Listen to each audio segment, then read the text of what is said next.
Takže môžeme sa baviť o všelijakých ľudských filozofiách, ale keď sa pozrieme do Biblie, Biblia je strašne jednoduchá.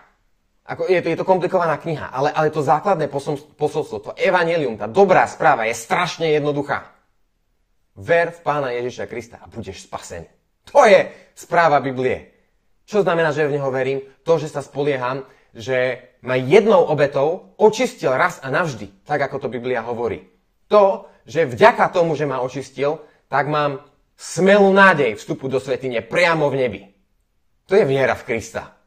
A nad túto jednoduchú základnú pravdu, že Boh mi odpustil hriechy a nikdy na ne viacej nespomenie, namotávame milión rôznych ľudských filozofií a hlúpostí, ktoré nie sú pravdivé a ktorí v skutočnosti odvádzajú ľudí od pravej biblickej viery.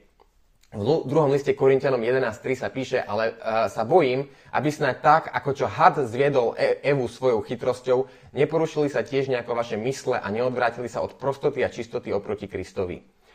Roháček má taký zvyk prekladať slovo tak aj tak, pokiaľ sa to dá preložiť rôznymi spôsobmi. A v gréčtine je slovo, ktoré znamená aj prostotu, čiže jednoduchosť, aj čistotu. Kristovo evanjelium je jednoduché. Je to strašne jednoduché.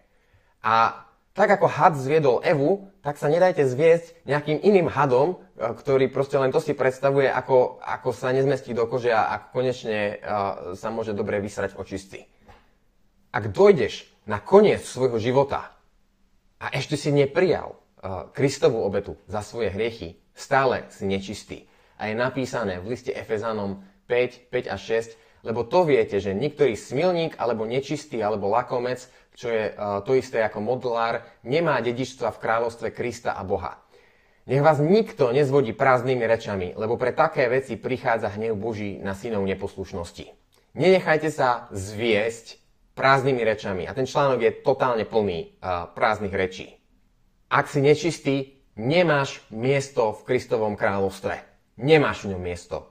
Žiadna kúpelka, nič také ti nepomôže, ideš rovno do pekla. A budeš súdený ako mŕtvy zo svojich skutkov, na ktoré si sa spoliehal, že ťa dostanú do neba, pretože však nie som až taký zlý ako niektorí iní ľudia.